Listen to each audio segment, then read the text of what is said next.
Good evening everyone. क्या आप लोगों को मेरी आवाज आ रही है? प्लीज कंफर्म करें सब लोग। Good evening.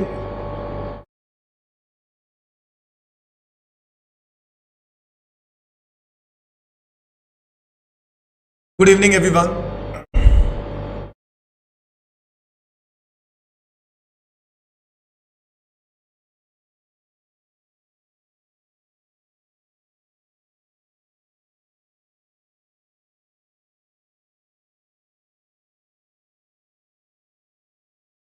Good evening, good evening.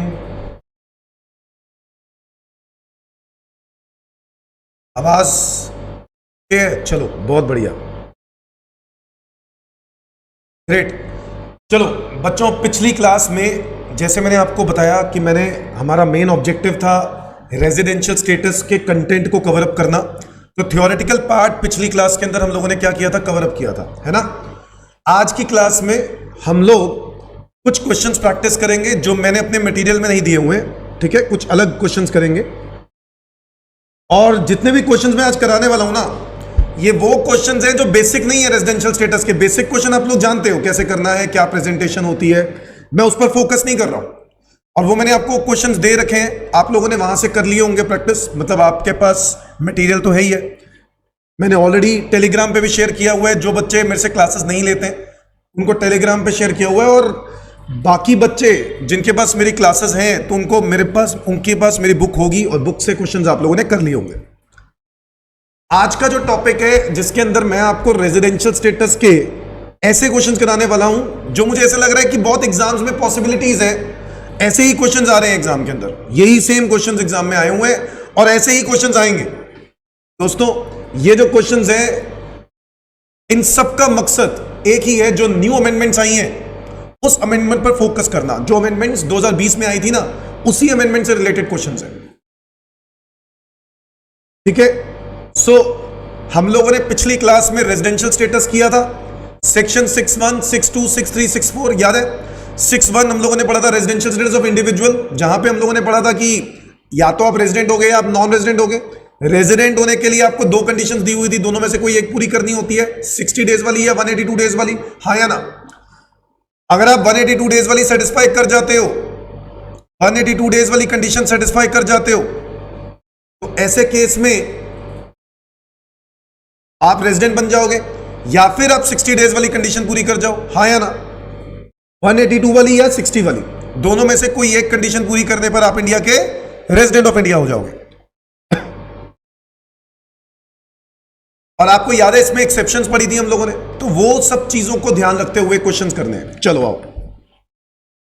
Mr. Prashant, age 35 years, is an Australian citizen who is settled in Australia and visits India for every 125 days in every financial year since past 11 years. पिछले पूरे 11 सालों से हर साल वो 125 दिन के लिए आ रहा है। During financial year 23-24, he visits India for a total period of 200 days. Total 200 दिनों के लिए इंडिया में वो आया है 23-24 में। The purpose of his visit was to meet his family members who were settled in India. और विजिट का पर्पस क्या है बच्चों? कि वो इंडिया में आए और अपनी फैमिली से मिलकर जाए। And also for the managing the business in Sri Lanka through his office in Chennai, India. Now during the previous year 23-24 he has the following incomes. ये कुछ इनकम्स है उसकी।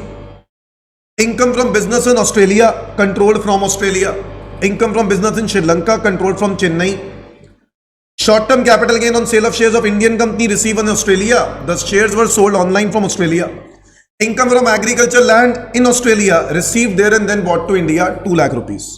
Find out the residential status. अब आपको पहले तो इनका रेजिडेंशियल स्टेटस निकालना है, ठीक है। तो आप एक ऑस्ट्रेलियन सिटीजन हो, इंडियन सिटीजन नहीं हो, ये बात तो क्लियर हो गई है। आप इंडिया में आ रहे हो हर साल 125 दिन के लिए, प्रीवियस ईयर में आप 200 दिन के लिए आए हो। जिस साल का आपको स्टेटस निकालना है उस साल में आप 200 दिन के लिए आए हो।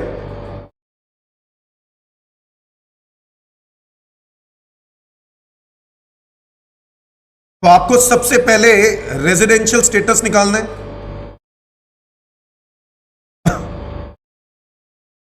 ऑफ मिस्टर प्रशांत।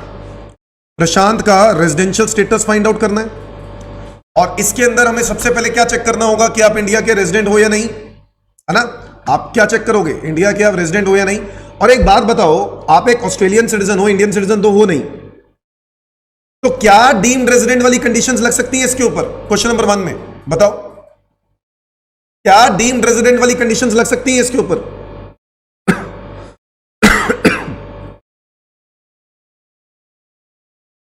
नहीं लग सकती।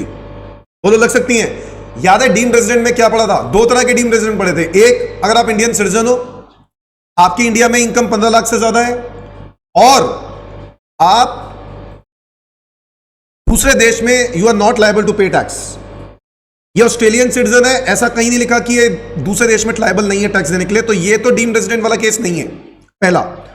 दूसरा डीम्ड रेजिडेंट वाला केस पॉसिबिलिटी हो सकती थी वो वाली, जब वो इंडिया में आता है on a visit, Indian citizen या इंडियन ऑरिजिन। अब इंडियन ऑरिजिन के बारे में क्वेश्चन साइलेंट है, तो आपको या तो एक एजम्पशन ले लेनी चाहिए कि आप इंडियन ऑरिजिन पर्सन हो, एक ऑल्टरनेटिव व्यू दे सकते हो इस केस पे, ठीक है। सॉल्यूशन में आप यहां पर ये अज्यूम कर सकते हो कि आप इंडियन ऑरिजिन हो, बट अभी नहीं। पहले आप यही मान के चलोगे कि क्वेश्चन साइलेंट है, तो अब यही मान के चलोगे इंडियन ऑरिजिन नहीं है।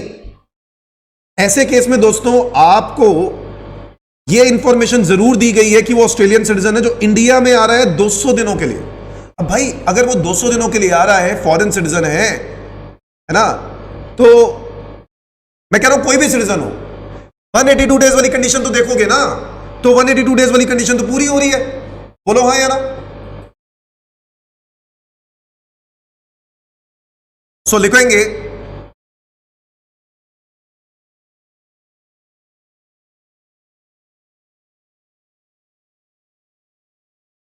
मिस्टर प्रशांत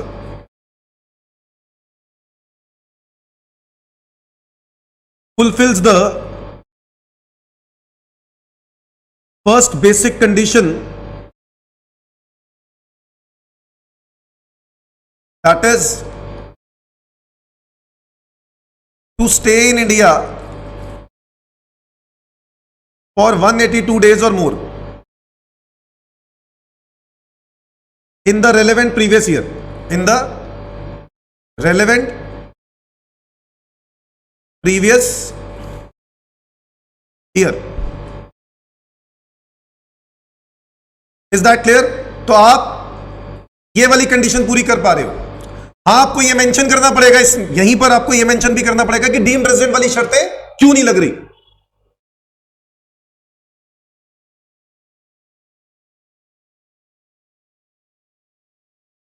द कंडीशंस, सो पहले तो मैं यहां लिख देता हूं,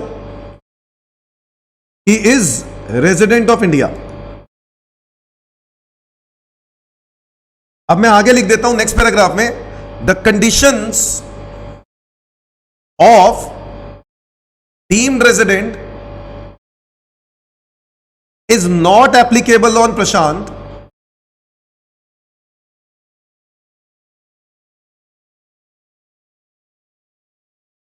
since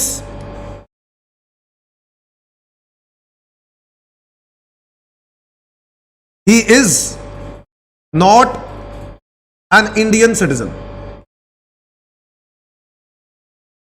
क्या मेरी बात समझ में आई? क्योंकि वो इंडियन सिटीजन नहीं है, इसलिए डीम्ड रेजिडेंट वाली कंडीशंस इसके ऊपर एप्लीकेबल नहीं हो रही।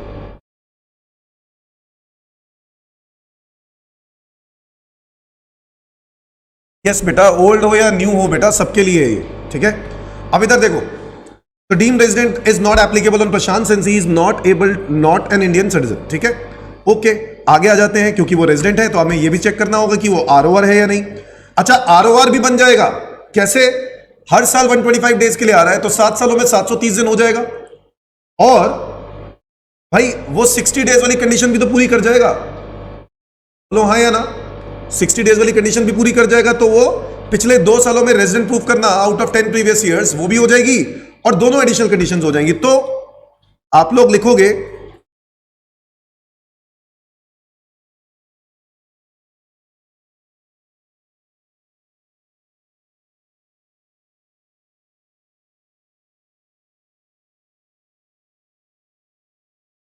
Mister Prashant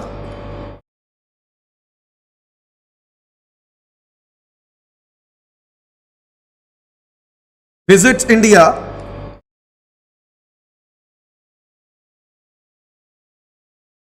for 125 days every year since past 11 years. And therefore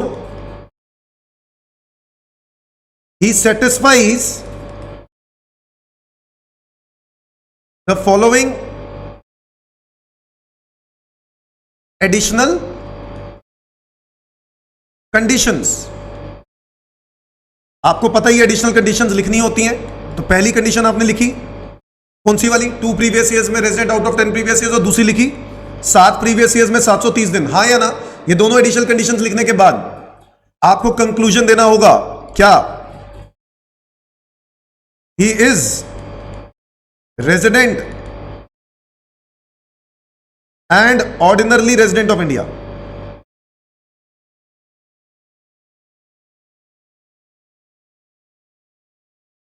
that's it. यहां तक समझ में आया सबको? कंडीशंस मेंशन करनी जरूरी है दोस्तों, मार्क्स चाहिए तो कंडीशन जरूर लिखना। आगे देखो, अब प्रीवियस ईयर 23-24 में आपको बस ये इनकम है, आपको बताना है टैक्स टोटल इनकम क्या होगी। सो अब आप टोटल इनकम का भी हेडिंग लिख सकते हो। So computation of total income of प्रशांत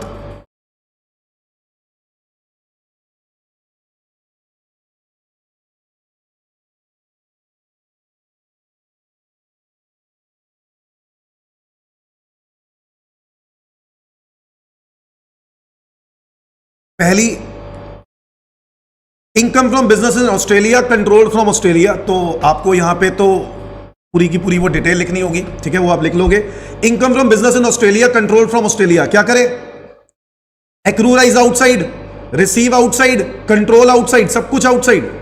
भाई आरओआर है, अगर आरओआर है तो ये इनकम क्या रहेगी, टैक्सेबल रहेगी। यस और नो एवरीवन?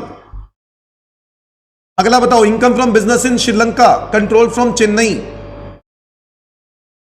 इंडिया से कंट्रोल कर रहा है, इससे कोई फर्क ही नहीं पड़ता। अगर आरओआर है तो टैक्स देना होगा, बोलो हाँ या ना। 16 लाख रुपए,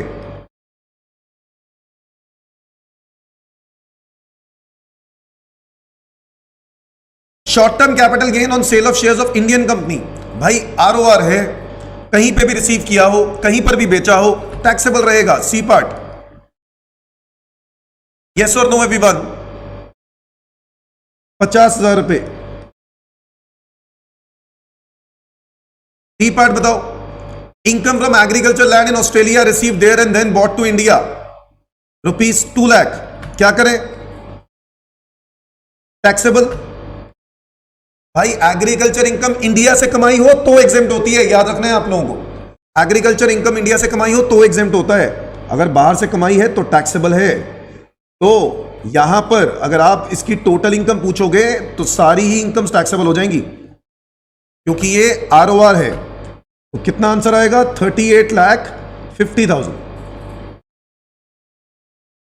क्या मेरी बात समझ में आ रही है बच्चों? मैंने इसी नोट्स के अंदर, जो मैंने आपको भी नोट्स भेजे हैं, इसके अंदर मैंने आपको इसके सजेस्टेड आंसर भेज दिया है। सजेस्टेड मतलब आपको मेन सॉल्यूशन दे दिया है, ठीक है। नेक्स्ट देखते हैं, क्वेश्चन नंबर 2। मिस्टर जयचंद एक इंडियन सिटीजन है, left India for employment in Dubai on 5 June 2014। Indian citizen है, बाहर जा रहा है एम्प्लॉयमेंट पर्पज के लिए, ओके। वो हर साल इंडिया में आता है 60 दिनों के लिए। However, in financial year 2023-24, he did not come at all. India में आया ही नहीं। He owns a commercial building in Delhi, which is let out. He has also set up a retail store in India, which is controlled by his brother from India. Okay. He provides the following information to you regarding his income for this 23-24. Income from commercial building in Delhi 12 lakh. Income from retail store, जो कि उसका भाई संभालता है तो उसी का ही ना, तो 4.5 लाख इनकम वो है। अच्छा, जहां पर वो ये रहता है ना, वो ऐसी कंट्री है दुबई जहां पर कोई पर्सनल इनकम टैक्स नहीं है, मान के चल रहे हैं। Determine the residential status of mister Jaichand. अब देखो ये कहीं ना कहीं ये इशारा कर रहा है डीम्ड रेजिडेंट की तरफ। कैसे?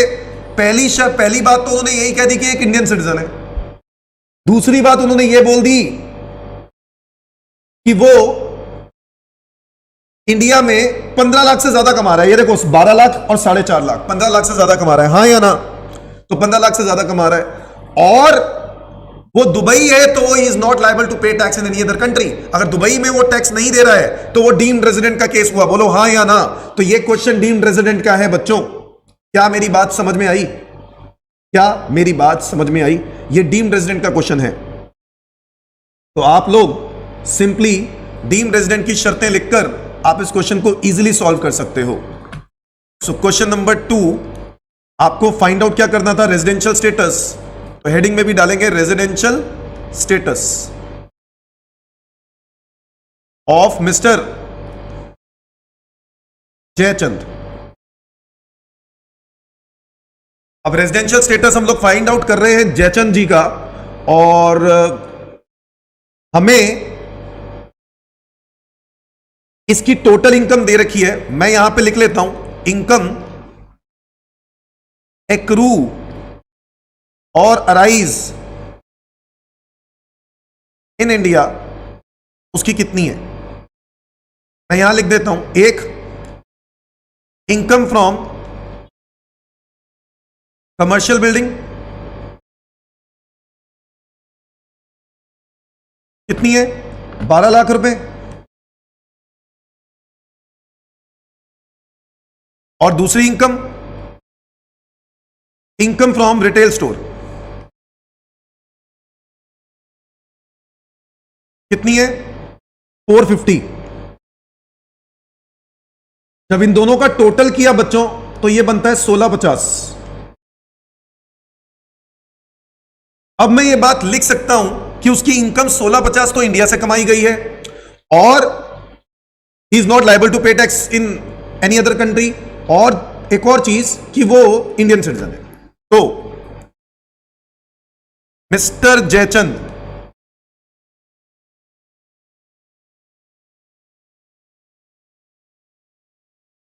fulfills all the conditions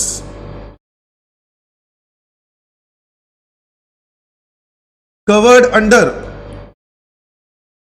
deemed resident as per section 6 clause 1A of the act।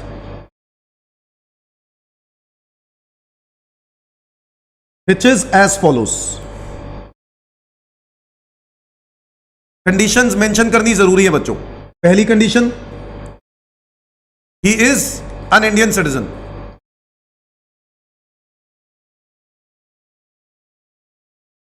Number 2 condition, his total income from Indian sources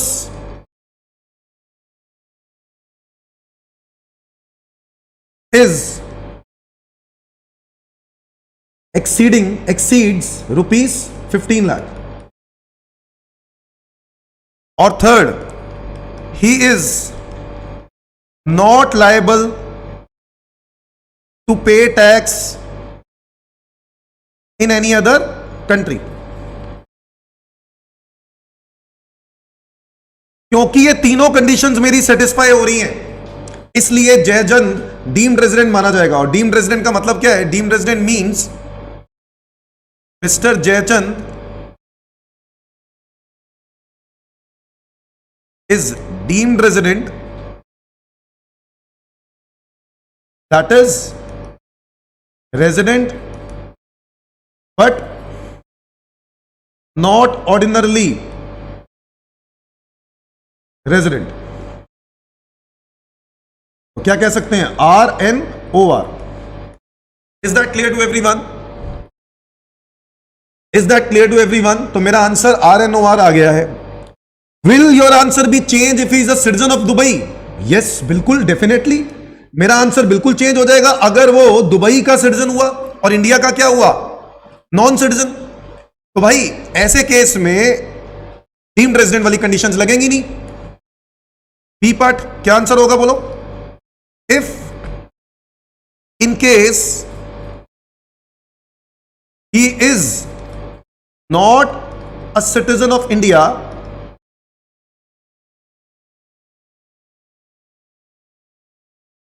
then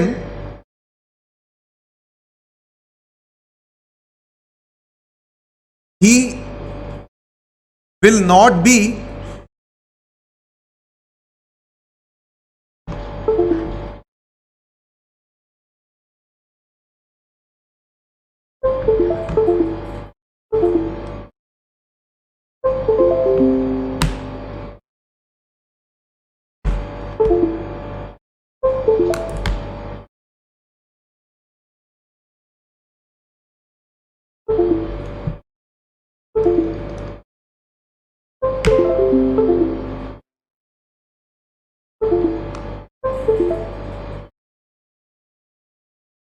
he will not be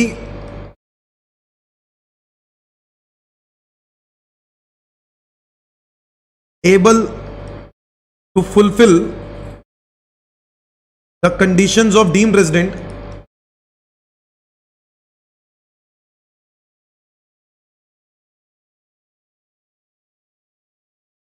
and since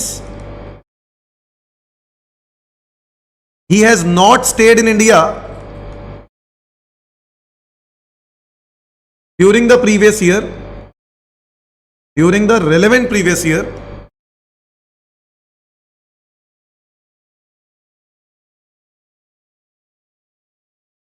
he shall be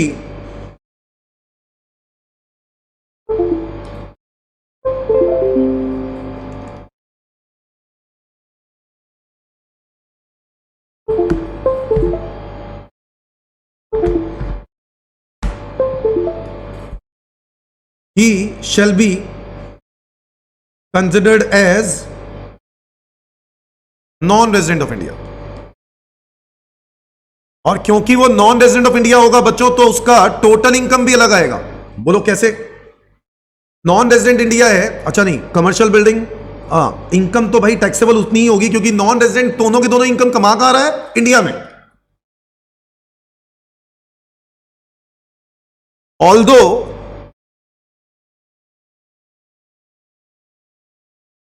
his total income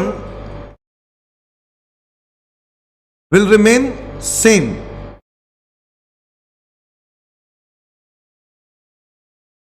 That is rupees 1650, क्योंकि वो non resident है चाहे, but एक्रूराइज तो India से हो गया ना, और अगर क्योंकि एक्रूराइज इंडिया हो गया तो टैक्सेबल हो जाएगा। क्या मेरी बात समझ में आ रही है बच्चों? क्या ये बातें क्लियर होती हैं? मैं ये क्वेश्चंस आपको इसलिए लाइव लिखवा के दिखा रहा हूं ताकि आपको प्रेजेंटेशन में परेशानी ना हो। मेरी एटलीस्ट आपको ये बात समझ में आ जाएगी कि मैं कहना क्या चाहता हूं। क्या मेरी बात समझ में आ रही है बच्चों?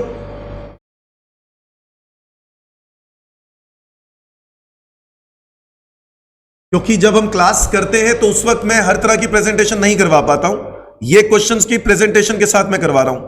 कोई डाउट है तो बोलो। ठीक है, आगे बढ़े बच्चों। क्वेश्चन नंबर 3 पे बढ़ रहे हैं अब। Mister Sarthak, an individual, an Indian citizen living abroad, Dubai, a tax haven since the year 2005 and never came to India for a single day since then. He earned the following income during the previous year 23-24. Income accrued and arise in Dubai not taxable in Dubai 20 lakh. Income accrued and arise in India 5 lakh. अच्छा देखो, जैसे ही उसने ये बात बोली ना tax haven वाली,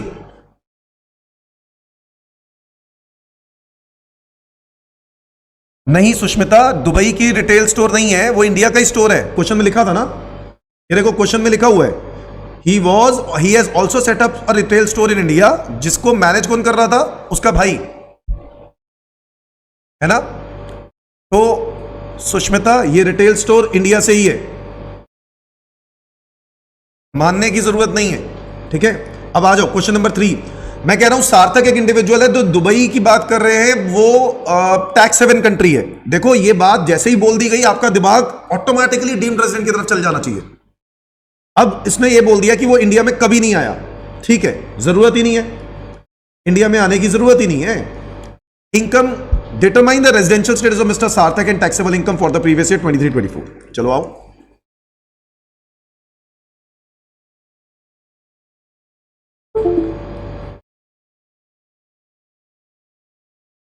question number है ये 3। आपको रेजिडेंशियल स्टेटस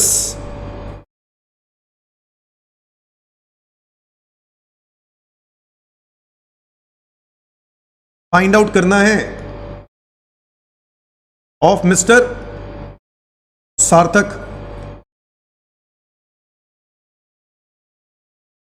देखो, सबसे पहले तो आपको एक बात समझनी है, क्या कि वो इंडिया में स्टे ही नहीं किया उसने, है ना, और ये बात मेंशन कर दी गई है कि वो इंडिया का सिटीजन है। अब हमें ये चेक करना बहुत जरूरी है कि उसकी इनकम इंडिया में 15 लाख से ज्यादा बन रही है या नहीं बन रही, क्योंकि अगर उसकी इनकम 15 लाख से ज्यादा बन रही है, क्योंकि अगर उसकी इनकम 15 लाख से ज्यादा बन रही है, तो भाई साहब ऐसे केस में वो सेक्शन 6 क्लॉज 1A के अंदर कवर हो जाएगा। सो देखते हैं, सीधा आप लोग लिखोगे इनकम अर्न्ड फ्रॉम इंडिया। हम लोग सबसे पहले यही फाइंड आउट करने वाले हैं कि इंडिया से उसने कितनी इनकम कमाई। आपको वो डेफिनेशन याद है बच्चों, income accrue arise in India, deem to accrue arise in India, वो अर्न फ्रॉम इंडिया ही मानी जाएगी, है ना। इसके साथ साथ आपको इनकम अर्न फ्रॉम इंडिया में यह भी देखना है, यह भी देखना होता है कि आप क्या कहते हैं, कोई ऐसी इनकम जो आप कमा बाहर से रहे हो बट उसका सेटअप इंडिया में किया गया है, वो भी एक्रूराइज इंडिया होती है। याद आया, वो एक्रूराइज इंडिया होती है इस पर्पस के लिए। ये बात डेफिनेशन में करवाई थी, पिछली क्लास में भी बताया मैंने आपको। अब यहां पर मैं इनकम अर्न फ्रॉम इंडिया में देख रहा हूं, income accrue arise in Dubai, not taxable in Dubai. ठीक है, ये दुबई से रिलेटेड है, इंडिया से रिलेटेड तो है ही नहीं। इनकम एक्रूराइज इन इंडिया, तो ये तो लिखी हुई है income accrue and arise in India. कितनी इनकम है? 5 lakh. Income deemed to accrue arise in India, income deemed to accrue arise in India. अब deem to accrue arise in India है तो ये भी टैक्सेबल हो जाएगी। कितनी? 8 lakh.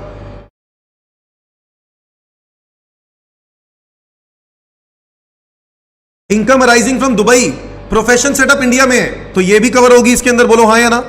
Income arising in Dubai from profession setup in India, ये भी इस इनकम के अंदर कवर्ड होगी। तो ये कितनी इनकम है? 10 लाख। कुल मिला के ये टोटल इनकम कितनी हो गई बच्चों? 23 लाख। यस और नो एवरीवन? 23 लाख रुपए की इनकम हो गई ना। अब क्योंकि 23 लाख रुपए इज एक्सीडिंग 15 लाख, तो आप लोग वही बात लिखोगे दैट मिस्टर सार्थक satisfies the conditions of deemed resident as per section 6 clause 1A of the act,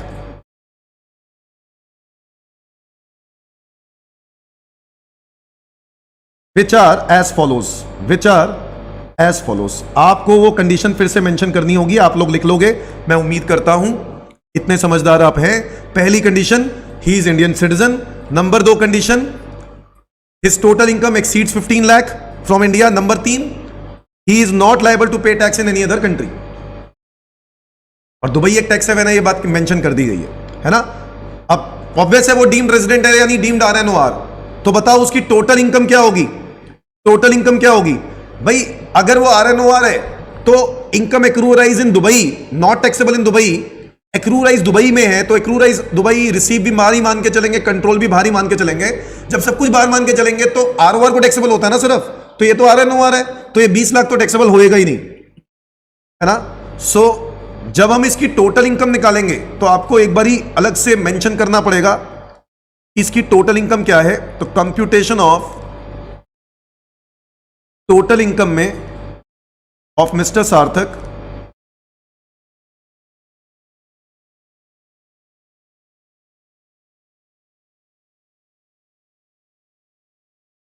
पहला वाला ये नहीं आएगा, दूसरे वाली इनकम ये 5 लाख रुपए टैक्सेबल होगी क्योंकि वो RNOR है, एक्रूराइज इंडिया है, तो भाई एक्रूराइज इंडिया में तो चाहे नॉन रेजिडेंट ही क्यों ना हो टैक्सेबल होती है 8 लाख रुपए। और last income arising in Dubai from profession setup in India, भाई ये वाला भी, क्योंकि देखो सेटअप इंडिया हो गया तो कंट्रोलर मैनेजमेंट इंडिया हो गई, और अगर कंट्रोलर मैनेजमेंट इंडिया हो गई तो याद है आप लोगों को ROR RNOR रेजिडेंट्स को टैक्सेबल हो जाता है, यानी ये यहां पर 10 लाख रुपए ये टैक्सेबल हो जाएगा। तो आंसर क्या आएगा 23 लाख रुपए। सो इस क्वेश्चन का आंसर रहेगा residential status deemed resident RNOR, और आंसर टोटल इनकम क्या आएगी 23 लाख रुपए। क्या मेरी बात समझ में आ रही है एवरीवन? अच्छा, question what would be your answer if income arising in Dubai from profession setup in India is 2 lakh instead of 10 lakh. अगर इनकम 2 लाख होती अगर 10 लाख की जगह, तो आंसर में कोई फर्क आता? जल्दी जल्दी बताओ भाई। बिल्कुल फर्क आता, बिल्कुल फर्क आता। ये सेकंड पार्ट में कह रहा है कि अगर उसकी income if in case income from Dubai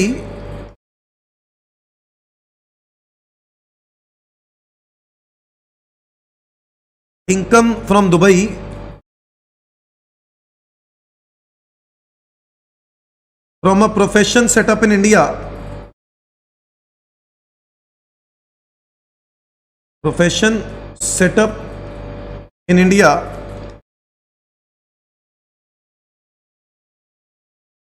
is rupees 2 lakh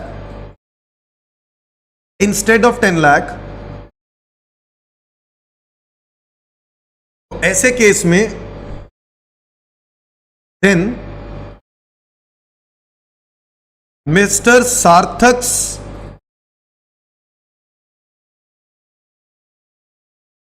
income earned from Indian sources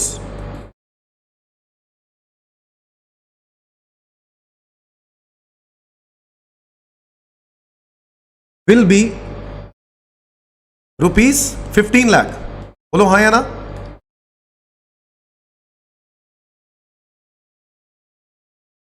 क्योंकि इनकम 15 लाख रुपए हो जाती, और अगर 15 लाख हो जाती तो वो 15 लाख से ज्यादा नहीं है, 15 लाख से कम है, और exceeding 15 lakh is the point.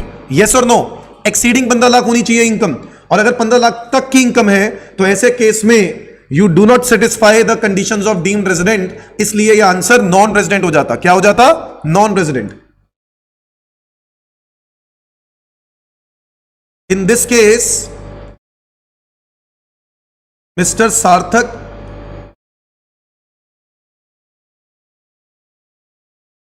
will not be able to fulfill the conditions of deemed resident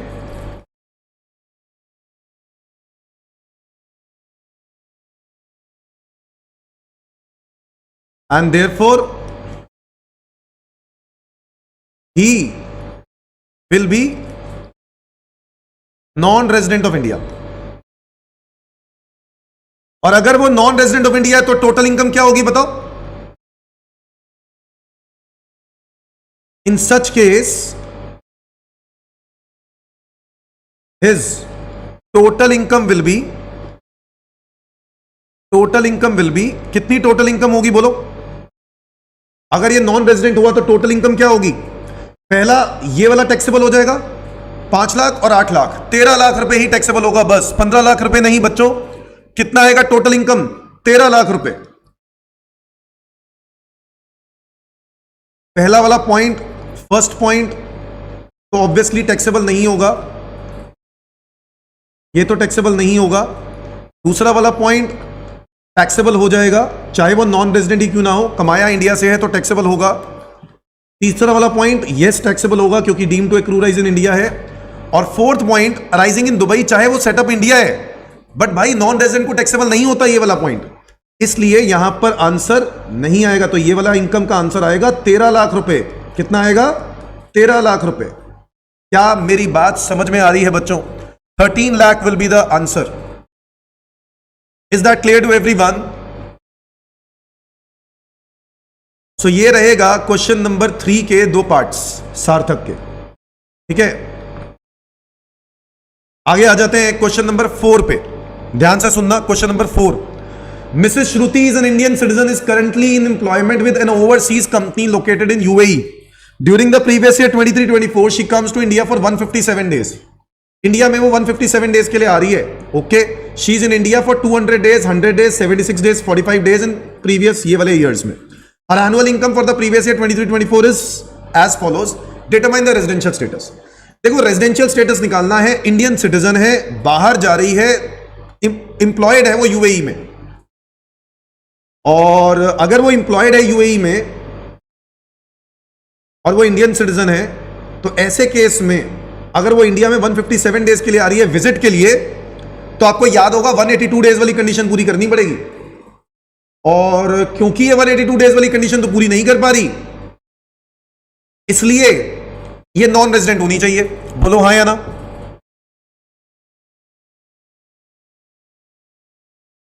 Surabhi Roy, ROR आरएनओआर में क्या कंफ्यूजन हो रही है बेटा? फाइंड आउट, क्वेश्चन में फाइंड आउट करने के लिए कह रहे हो, वो नहीं समझ में आया, या टैक्सेबल इनकम निकालने का नहीं समझ में आया? बताना क्या समझ में नहीं आया इसके अंदर?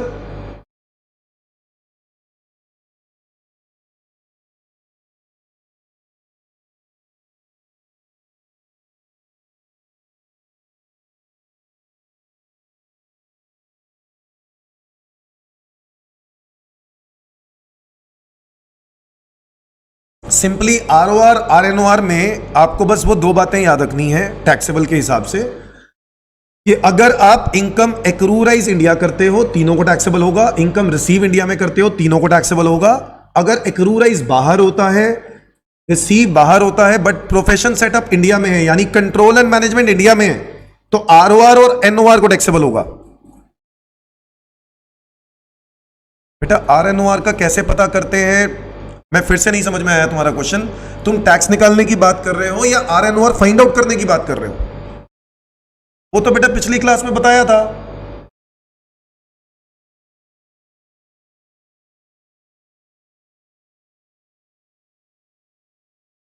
पिछली क्लास के अंदर हम लोगों ने डिस्कस किया था कि आरएनओआर कैसे निकाला जाता है। भाई अगर आप आरओआर वाली कंडीशंस पूरी नहीं कर पा रहे हो तो आप आरएनओआर हो, या फिर डीम्ड रेजिडेंट वाली केसेस, डीम्ड रेजिडेंट जो होते हैं वो आरएनओआर ही होते हैं। अब वो पिछली क्लास तो देखनी पड़ेगी ना बेटा, पिछली क्लास नहीं देखी मुझे लगता है आपने।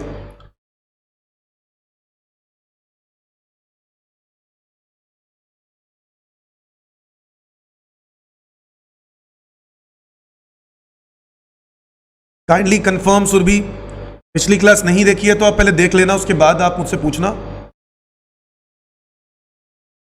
हाँ पहले मेरे ख्याल से आपने देखा ही नहीं है बेटा, क्योंकि अगर पिछली क्लास के अंदर ही डिस्कस किया था हमने ये पॉइंट कि आरएनओआर कौन होते हैं, और जो डीम्ड रेजिडेंट होते हैं वो आरएनओआर ही होते हैं, ठीक है।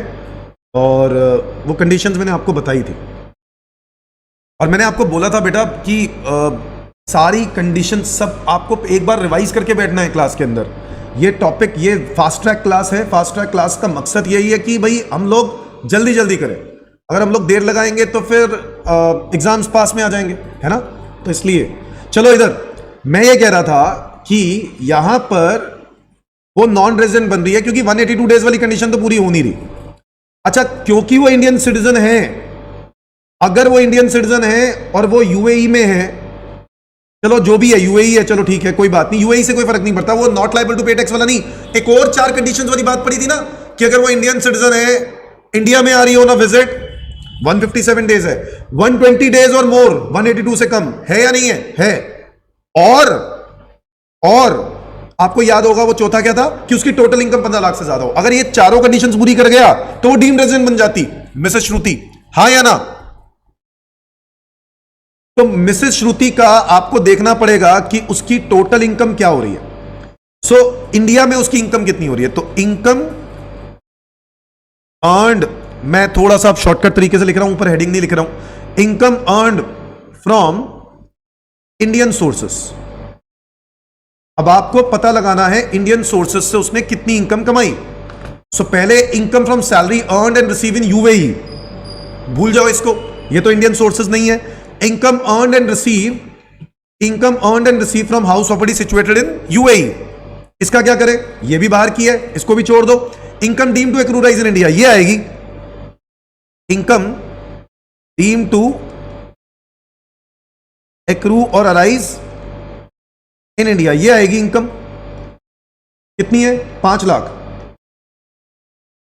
अच्छा, income from retail business accrue rise outside India control from India, ये भी आएगा इंडिया में, हाँ या ना? ये बात मैंने आपको बताई है। अगर कंट्रोल इंडिया से है तो इनकम फ्रॉम रिटेल बिजनेस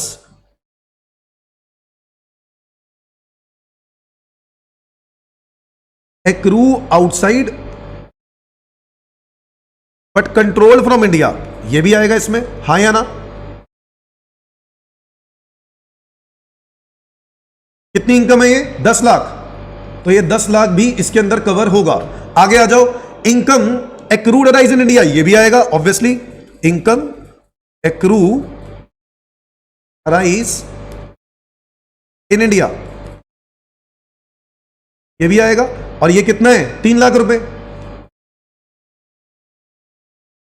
ये मेरी आ गई जीटीआई, ग्रॉस टोटल इनकम कितनी हो गई है? 18 लैक्स। आपको नीचे ये भी दिया है कि उसने लाइफ इंश्योरेंस पे किया है, तो भाई लाइफ इंश्योरेंस प्रीमियम पे किया है तो एलआईसी प्रीमियम माइनस करेंगे नहीं करेंगे? डिडक्शन मिलती है, हाँ या ना?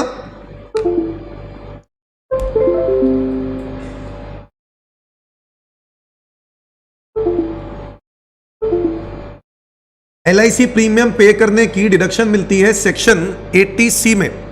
तो भाई कितने रुपए पे किए हैं प्रीमियम के? 1.5 लाख रुपए। तो ये 1.5 लाख रुपए इसमें से माइनस करेंगे, तब आएगी हमारी टोटल इनकम। हमें टोटल इनकम चेक करनी होती है, और टोटल इनकम कितनी है? 16.5 लाख रुपए।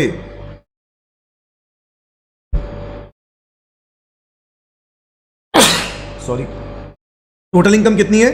16.5 लाख रुपए। बच्चों, क्योंकि टोटल इनकम 16.5 लाख रुपए है, एक्सीडिंग 15 लाख है, तो मेरी वो चारों कंडीशंस पूरी हो जाएंगी। तो मैं लिखूंगा Mrs Shruti satisfies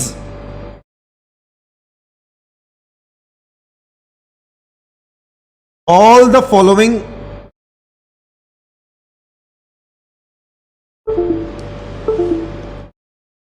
conditions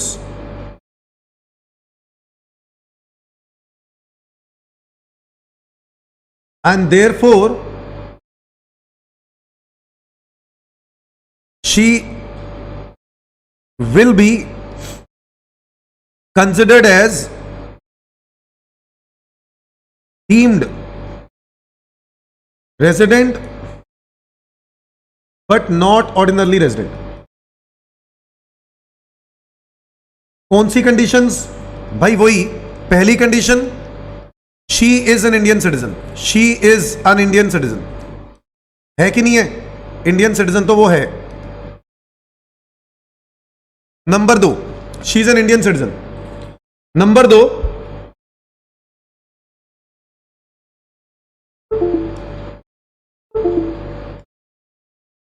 2, her total income from Indian sources exceeds rupees 15 lakh. Number 3, she came to India during the previous year on a visit. Number four,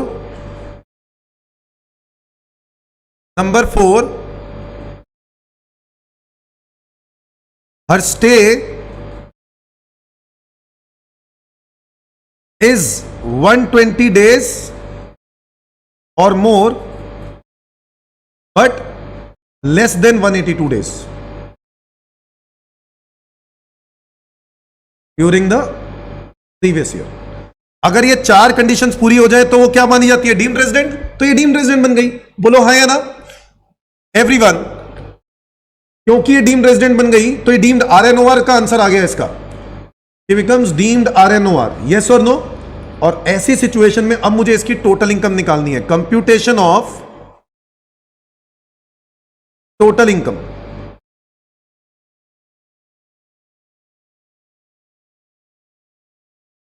computation of total income. अब total income निकालनी है।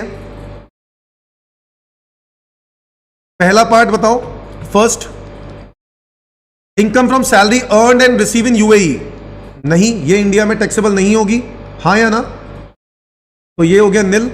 Number दो, income earn from receive from house property situated in UAE. ये भी India में taxable नहीं होगी। Number तीन, income deem to accrued in India. ये होगी, बिल्कुल होगी, 5 लाख रुपए। नंबर चार, income from retail business accrue arise outside India control from India. ये वाला भी टैक्सेबल होगा, 10 लाख रुपए। पांचवा, accrue arise in India 3 lakh. Accrue arise in India 3 lakh. इसके बाद LIC premium paid by cheque in India. तो बेसिकली वही पॉइंट्स होंगे जो हम लोगों ने ऑलरेडी पढ़ लिया था। 1.5 लाख रुपए का प्रीमियम है, उसकी डिडक्शन मिल जाएगी। तो आपकी टोटल इनकम क्या आएगी? 16,50,000। यस, आपको ना याद रखना है, एक्रूराइज वो जब निकालते हैं ना, उस वक्त आपको इनकम अलग निकाल के दिखानी है और इस वक्त टोटल इनकम अलग निकालनी है। वो पर्पस अलग है। क्या मेरी बात समझे? वहां पे पर्पस अलग है, यहां पे पर्पस अलग है। ठीक है एवरीवन? तो आपको 2 बार इनकम निकालनी होगी। टोटल इनकम अलग से सॉल्व करके दिखानी होगी। ठीक है, तो ये हमारा आंसर होगा। ये हमारा इसका क्वेश्चन का आंसर होगा। रेजिडेंशियल स्टेटस और टोटल इनकम निकाल दी हमने। हालांकि क्वेश्चन में रेजिडेंशियल स्टेटस ही पूछा था, मैंने जबरदस्ती मेहनत कर दी। चलो आगे बढ़ते हैं। Question number 5। अच्छा क्वेश्चन है दोस्तों, ध्यान से सुनना। इसमें एक ऐसी पॉइंट होगा जो आप लोगों के लिए बिल्कुल नया होगा। ध्यान से सुनना। Examine the tax implications of the following transactions for the previous year 24-25।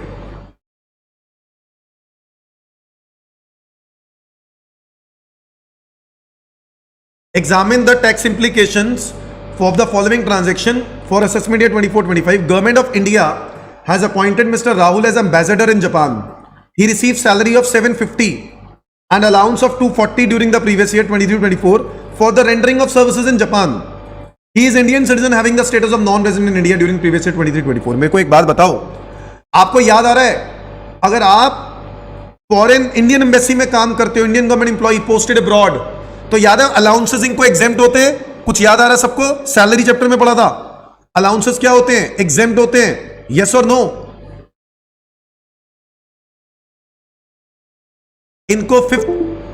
इनको अलाउंसेस क्या होते हैं? एग्जेम्प्ट होते हैं। सो पहले पार्ट में आपको सिर्फ सैलरी इनकम टैक्सेबल होगी।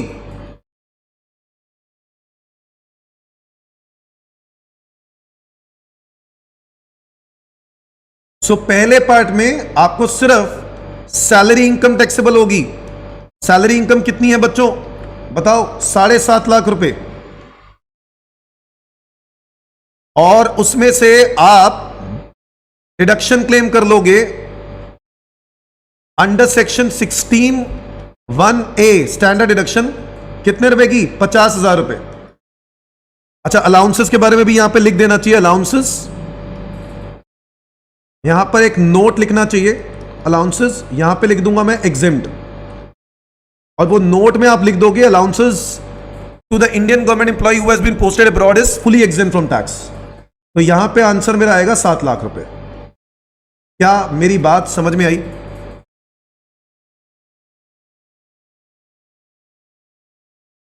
Is that clear to everyone? आपको वो नोट में लिखना होगा। that allowances to Indian government employees who has been posted abroad are fully exempt from tax. क्या मेरी बात समझ में आई? Point number 2. Miss Juhi, a non-resident in India is engaged in the operations which are confined to purchase of goods in India for the purpose of export. कुछ याद आ रहा है? Export purpose के लिए आप गुड्स खरीद रहे हो इंडिया में, और आपको याद है वेयर ऑल ऑपरेशन, जो बिजनेस कनेक्शन नहीं होते, ये बिजनेस कनेक्शन नहीं माना जाएगा. याद है? ऐसे पॉइंट्स, ऐसी सिचुएशंस जो बिजनेस कनेक्शन नहीं होती, तो ये बिजनेस कनेक्शन नहीं मानी जाएंगी. हाँ या ना? सो purchase of goods for the purpose of export, ये बिजनेस कनेक्शन नहीं है. So she has earned 250 during the previous year 23-24. बच्चों ये बिजनेस कनेक्शन नहीं है, और क्योंकि ये बिजनेस कनेक्शन नहीं है तो ये डीम टू एक्रूराइज इंडिया नहीं है, और क्योंकि ये डीम टू एक्रूराइज इंडिया नहीं है तो ये अमाउंट टैक्सेबल नहीं है. क्या ये बात आप लोगों को समझ में आती है?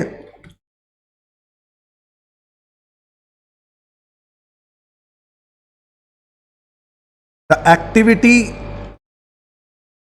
of purchase of goods in India for the purpose of export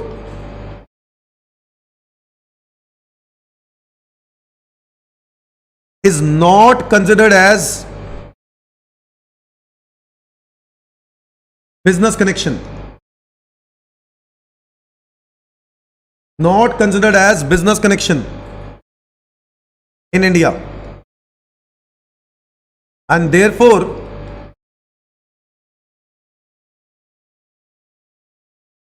the income earned from such activity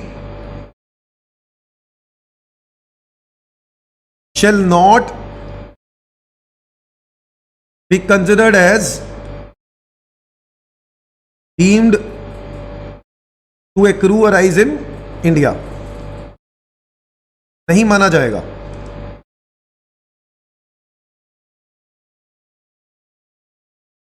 She is non-resident of India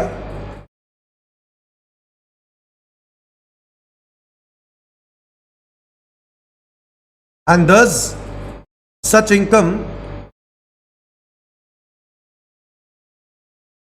is not taxable to her. Is that clear to everyone? ये income उसको taxable नहीं होगी. The activity of purchase of goods in India for the purpose of export is not considered as business connection in India, and therefore the income earned from such activity shall not be considered as deemed to be accrued in India. नहीं माना जाएगा. She is non-resident of India and thus such income is not taxable to her. क्या मेरी बात clear होती है? क्या ये बात आपको क्लियर होती है?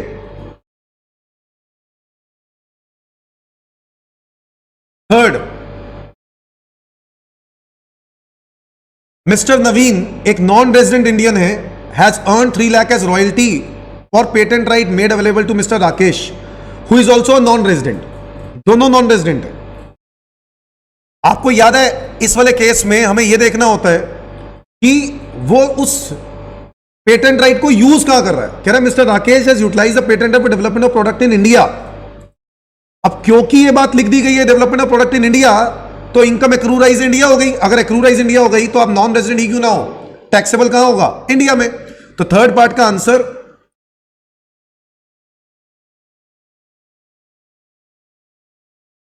Mister Rakesh has utilized the patent rights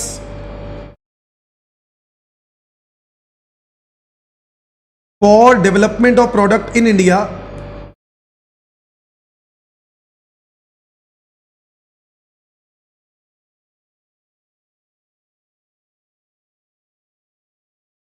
therefore the royalty income against such patent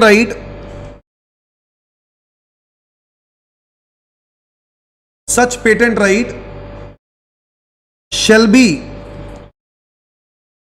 deemed to accrue or arise arise in India as per section 9.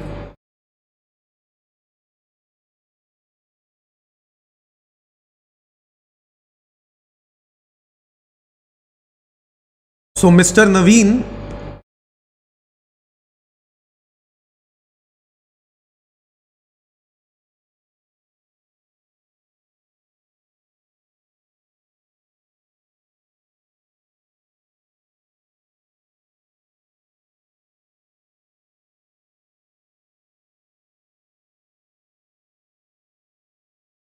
Naveen's income of rupees 3 lakh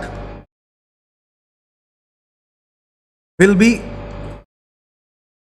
taxable to him in India.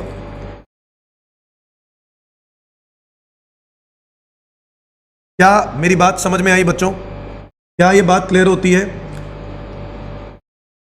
Question number 4 ध्यान से सुनना बच्चों. Mr. James, NRI, borrowed 10 lakh rupees from Mr. Akash, who is also a non-resident. दोनों non-resident हैं, and invested such money in the shares of Indian company. Indian company के shares में invest कर दिया. भाई साहब ये बिजनेस नहीं है. अच्छा एक बात याद रखना है, यहां पर आप कंफ्यूज हो सकते हो. आपने एक नॉन रेजिडेंट ने लोन लिया और लोन लेकर शेयर्स खरीद लिए, बट शेयर्स खरीदना इज नॉट अ बिजनेस. क्या मेरी बात समझते हो? ये तो इन्वेस्टमेंट है. तो ऐसी सिचुएशन में ये इनकम एक्रूराइज इंडिया नहीं मानी जाएगी, जो इंटरेस्ट है. मेरी बात समझ में आ रही है? प्लीज ध्यान से सुनना. हम लोगों ने जरूर पढ़ा है कि एनआरआई अगर लोन लेता है और वो बिजनेस इंडिया में करता है, बिजनेस इंडिया में करता है उस लोन के पैसे से, अब लोन के पैसे को इन्वेस्ट कर देता है और उस पर इंटरेस्ट जो बनेगा वो इंटरेस्ट एक्रूराइज इंडिया नहीं माना जाएगा मिस्टर जेम्स को. सॉरी मिस्टर जेम्स नहीं, मिस्टर आकाश को. तो आपको लिखना होगा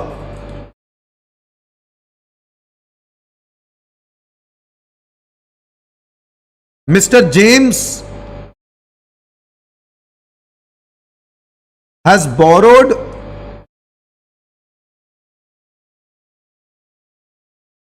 a sum of rupee 10 lakh from Mr. Akash, जो कि एक नॉन रेजिडेंट है.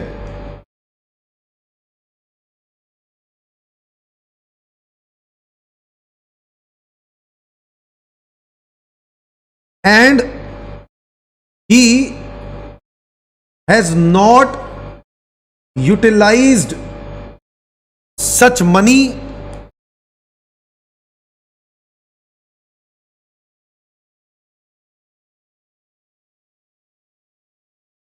in business in India. Therefore, the interest on it shall not be considered as deemed to accruerize India. Shall not be considered as deemed to accruerize in India. क्या मेरी बात समझे? क्या ये बात क्लियर होती है सबको? देखो एक ये न्यू पॉइंट है, ऐसा क्वेश्चन शायद हम लोगों ने पहले कभी नहीं किया, बट ये बात याद रखनी है आपको कि 10 लाख रुपए का जो अमाउंट है वो उसने यूटिलाइज किया इन्वेस्टमेंट करने के लिए शेयर्स इंडियन कंपनी के, बट बिजनेस करने के लिए नहीं. अब क्योंकि बिजनेस करने के लिए नहीं किया तो इसलिए ये एक्रूराइज इंडिया नहीं माना जाएगा, और क्योंकि एक्रूराइज इंडिया माना नहीं जाएगा तो ये 12% का जो इंटरेस्ट बन रहा है ना, ₹1,20,000 interest shall not be taxable in India. Shall not be taxable in India. हां, जो उसने इन्वेस्टमेंट की है, मेरी बात समझो, उस पे जो वो शेयर्स इन्वेस्ट किया उसने, जो डिविडेंड कमाएगा कल को या वो शेयर्स को बेचेगा, तो वो इनकम एक्रूराइज इंडिया होगी. यस और नो? वो इनकम एक्रूराइज इंडिया होगी. बट जो पैसा इन्वेस्ट किया बोरो करके उसके ऊपर इंटरेस्ट की बात हो रही है, वो एक्रूराइज इंडिया नहीं होगी. क्या ये बात क्लियर होती है सबको? क्या ये बात क्लियर होती है सबको? ये था हमारा 5th क्वेश्चन, जिसमें 4th पॉइंट बहुत ही ज्यादा इंपॉर्टेंट था. इसीलिए मैंने एक क्वेश्चन भी आपको प्रैक्टिस कराने के लिए लिखा। अब एक और क्वेश्चन करा रहा हूं, क्वेश्चन नंबर है 6। ध्यान से सुनना ये क्वेश्चन भी। Mrs Rohini as 62 years was born and brought up in New Delhi. She got married in Russia 1996, settled there since then. Since her marriage, she visits India for 60 days each year during her summer break. The following are the details of her income for the previous year ended 31st March 2024. अब देखो ये बात तो clear कर दी है कि वो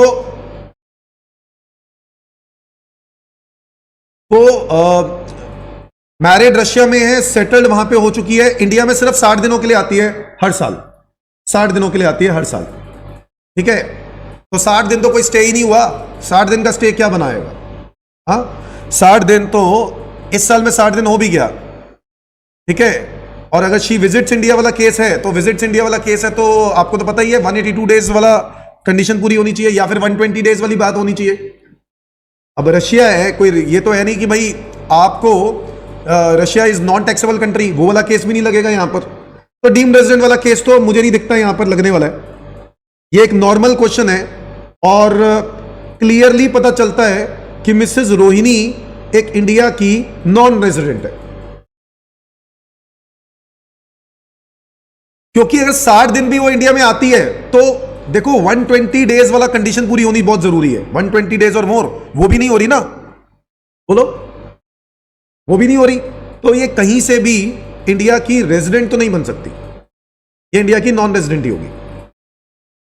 और नॉन रेजिडेंट को इनकम टैक्सेबल कैसे होगी आप लोग जानते हो, मैं चेक कर लेता हूं, वैसे नॉन रेजिडेंट ही होगा आंसर। हाँ बिल्कुल सही है।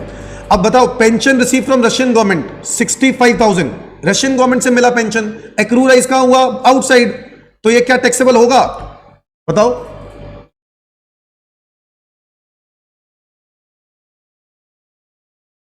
मैं सीधा सीधा ये वाला आंसर निकाल रहा हूं, आपको पता चल गया है नॉन रेजिडेंट है। आप लोग इसका जस्टिफिकेशन अब देना सीख गए हो मेरे हिसाब से। नॉन रेजिडेंट के बाद अब आप यहां पर pension receive from Russian government, पहला पार्ट, क्योंकि नॉन रेजिडेंट है तो ये टैक्सेबल नहीं होगा। Number 2, long term capital gain sale of land in New Delhi, तो ये टैक्सेबल होगा, बिल्कुल होगा, 3 लाख रुपए। अच्छा, इस क्वेश्चन में भी कुछ नई बात है, ध्यान से सुनना, 3 लाख रुपए, okay. Number 3, short term capital gain on sale of shares of Indian listed company in respect of STT was paid at the time of acquisition as well as on transfer, ठीक है। Short term capital gain taxable होगा, India से है ना तो taxable होगा 60,000। Number 4, premium paid to Russian life insurance company, अरे Russian life insurance को दिया तो क्या हो गया? ऐसा कहीं नहीं लिखा हुआ कि इंडियन लाइफ इंश्योरेंस कंपनी को ही देना है, इंडियन कंपनी को ही देना है ऐसा कोई जरूरी नहीं है, डिडक्शन 80C में मिल जाती है। ठीक है, रेंट रिसीव हुआ, पहले तो रेंट रिसीव के बारे में लिख लेते हैं, rent receive in respect of house property in New Delhi, equivalent to annual value, तो ये इक्विवेलेंट टू एनुअल वैल्यू है, इसका मतलब ये एनुअल वैल्यू है क्या? 90,000। अगर ये 90,000 एनुअल वैल्यू है तो माइनस करेंगे स्टैंडर्ड डिडक्शन, बोलो हाँ या ना, अंडर सेक्शन 24A 30% कितना हो गया? 27, तो ये कितना रह गया? 63, तो भाई साहब ये 63 आएगा यहां पर। अब मेरी ग्रॉस टोटल इनकम आ चुकी है आपके सामने, ग्रॉस टोटल इनकम सबको मैंने ऐड कर देना है, तो ये आ गया 4,23,000 मेरी ग्रॉस टोटल इनकम आ गई। अब इस 423 में से डिडक्शन माइनस करेंगे अंडर सेक्शन 80C, जो उसने LIC प्रीमियम पे किया है, LIC प्रीमियम पे किया है, LIC प्रीमियम पे किया है सर एसटीटी में 1 लाख के ऊपर। बेटा वो लॉन्ग टर्म कैपिटल गेन है ना काव्या, वो लॉन्ग टर्म कैपिटल गेन है काव्या, ये शॉर्ट टर्म है, जो तुम बोल रहे हो वो लॉन्ग टर्म है, वो 111A की बात कर रहे हो तुम, सॉरी 111A की नहीं, 112 की बात कर रहे हो, 112 सेक्शन की, वो लॉन्ग टर्म में होता था। अब यहां पर देखो LIC प्रीमियम कितना पे किया है, 75। अब देखो प्रीमियम तो 75 दिया है, बट आपको यह बात याद है 80C की जो डिडक्शन होती है 80C टू 80U की, वो फ्लैट रेट वाली इनकम में से नहीं मिलती। तो भाई यहां पर आपकी LTCG की इनकम है ये वाली, और ये STCG है अंडर सेक्शन 111A, और ये LTCG है अंडर सेक्शन 112 है ना, वो जो था वो 112A होता था। हाँ, तो ये 112, ये 112 जो वाला है वो 3 लाख, और इस पर भी फ्लैट रेट लगता है। पता है आपको फ्लैट रेट कितना लगता है? 20%। और इस पर फ्लैट रेट कितना लगता है? 15%। तो इस पे तो डिडक्शन मिलेगी नहीं। ज्यादा से ज्यादा कितने पे डिडक्शन ले सकते हो? इसी पे ले सकते हो, हाउस होल्ड इनकम में से। तो भाई आपकी 63,000 है, 75,000 का प्रीमियम है, तो मैक्सिमम डिडक्शन कितनी मिलेगी? 63। बोलो हाँ या ना? So 423 minus 63,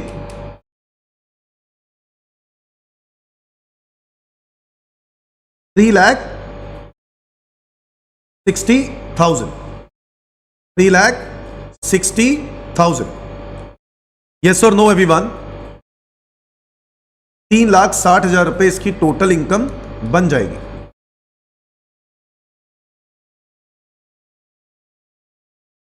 is that clear to everyone?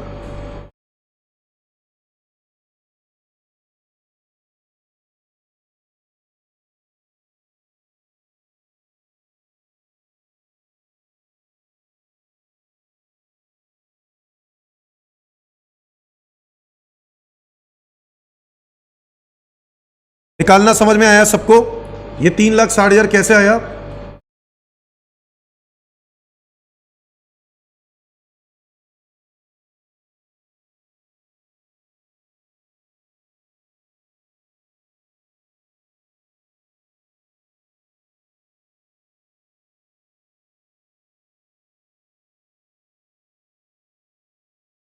अब देखो, she is a non resident, तो वो बेनिफिट जो आपको याद होगा, अब अगर हम टैक्स निकालना जाएं, टैक्स लाइबिलिटी निकालें इनकी, तो आपको याद होगा she is a non resident, और नॉन रेजिडेंट को 2.5 लाख का बेनिफिट नहीं मिलता है।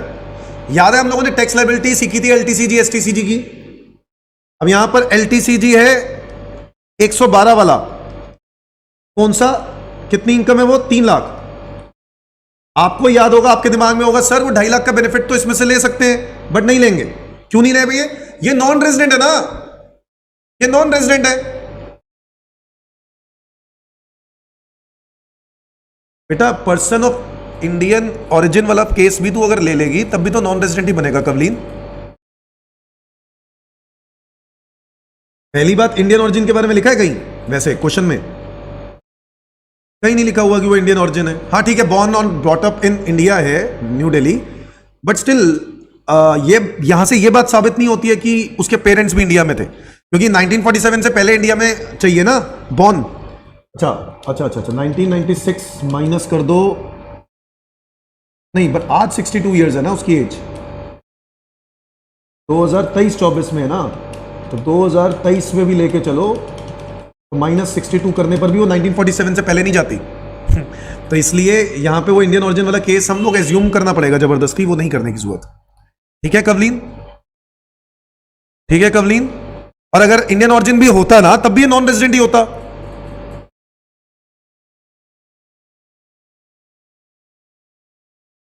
बोलो भाई, इस पर 3 लाख रुपए पर हम लोग लगा देंगे 20% का टैक्स। कितना हो गया?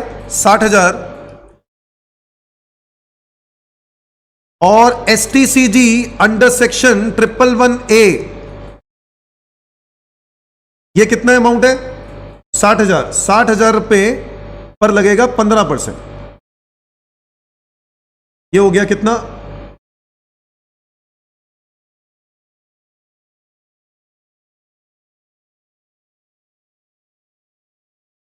9,000।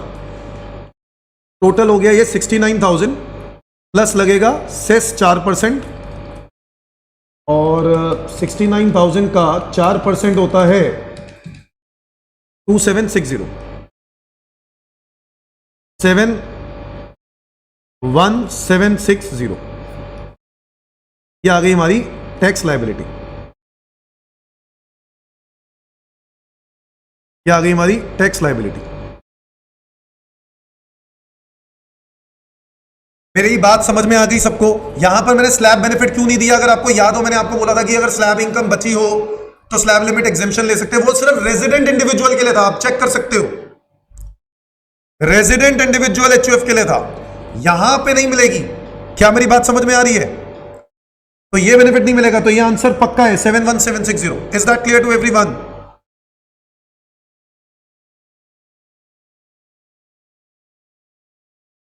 दैट्स इट दोस्तों, ये क्वेश्चंस थे आपके बहुत इंपॉर्टेंट। मेरे हिसाब से ऐसे क्वेश्चन की प्रैक्टिस करनी चाहिए, क्योंकि पहले वाले क्वेश्चंस तो हम लोग नॉर्मल क्वेश्चंस तो हम लोग कर ही रहे हैं, ठीक है। ये कुछ क्वेश्चंस हो जाएंगे जो ओवर एंड अबव हो जाएंगे। देखो इंसिडेंस ऑफ टैक्स का ना ये क्वेश्चन है जो मेरे मटेरियल के अंदर ही दिया है।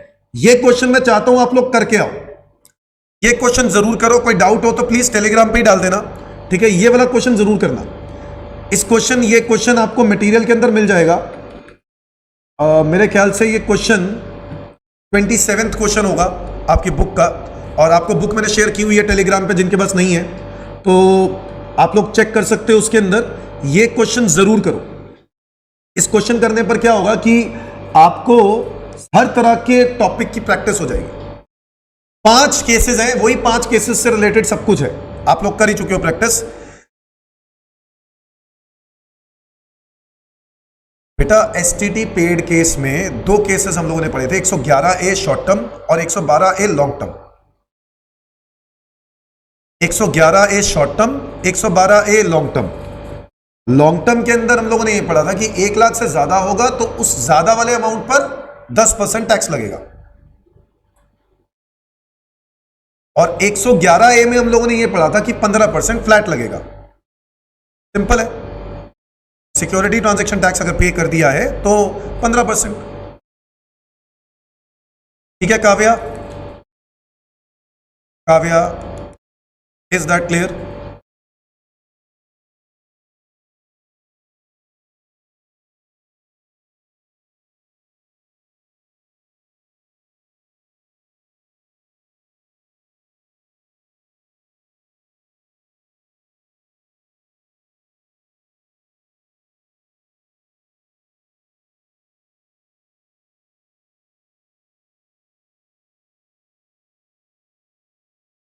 चलो अब मैं ये कह रहा हूं कि ये क्वेश्चन आप लोगों को करना है प्रैक्टिस। इसके अंदर हर चीज कवर्ड है, तो आप लोग ये कर लोगे ना एंड टाइम पे तो बहुत बढ़िया हो जाएगा, आपकी हर चीज की प्रैक्टिस हो जाएगी, ठीक है। तो आप लोग ये क्वेश्चन करो। कोई डाउट हो तो टेलीग्राम पे अभी पूछना है, अभी। भैया आपका समझ लो टेस्ट ही है, ये आपका अभी टेस्ट ही है, ये टेस्ट क्वेश्चन है, ठीक है। आप लोग अभी कर रहे हो और मुझे ग्रुप पे शेयर कर रहे हो। अगर कोई आप लोग अपने आंसर बता दो प्लीज, आंसर देखना नहीं है, मटेरियल में से क्वेश्चन करो और सॉल्व करके मुझे भेजो, ठीक है। सारे के सारे टेलीग्राम पे भेजेंगे, देखेंगे किसका आंसर सबसे जल्दी आता है, ठीक है। आज के लिए करते हैं इतना ही, बाकी करेंगे अगली क्लास के अंदर। अब अगली क्लास कब होगी वो मैं टेलीग्राम पे ही अपडेट करा करूंगा बेटा, क्योंकि मेरे को थोड़ा रेगुलर बेसिस पर मैं रिवीजन में अभी नहीं आ पा रहा हूं, क्योंकि अभी भी हालत थोड़ी सी खराब ही है, मेरी पतली हालत ही है, क्योंकि डॉक्टर्स के एडवाइस के हिसाब से तो अभी मुझे काम करना ही नहीं चाहिए था। अब उनका बस चले तो वो तो घर ही बिठा के रखें, बट वही है कि मुझे फिक्र भी हो रही थी कि रिवीजन करानी है, तो इसलिए मैं आ गया आपके लिए रिवीजन कराने के लिए। बट मैं रेगुलरली शायद ना आ पाऊँ, बट एक दिन छोड़ के मैं ज़रूर कोशिश करा करूँगा कि मैं आऊँ।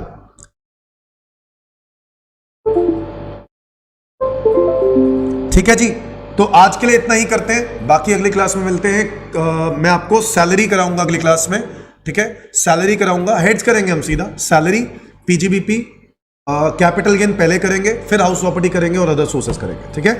पहले ये 3 हेड्स पर फोकस करेंगे और फिर इसके बाद हम लोग इसका डिडक्शंस करेंगे, टीडीएस टीसीएस चैप्टर करेंगे, क्लबिंग सेट ऑफ बाद में करेंगे। पता है तुम लोग कर लेते हो, तुम माहिर हो इन चीज़ में, तो हम लोग सीधा पहुंचेंगे डिडक्शंस पे, टीडीएस टीसीएस पर, फाइलिंग ऑफ रिटर्न पर, ठीक है। ये मेरा शेड्यूल रहेगा जो कि आगे आने वाली क्लासेस में रहेगा, ठीक है। Okay everyone, bye bye everyone. ये क्वेश्चन करके बताओ, मुझे भेजो फटाफट, मैं वेट कर रहा हूं।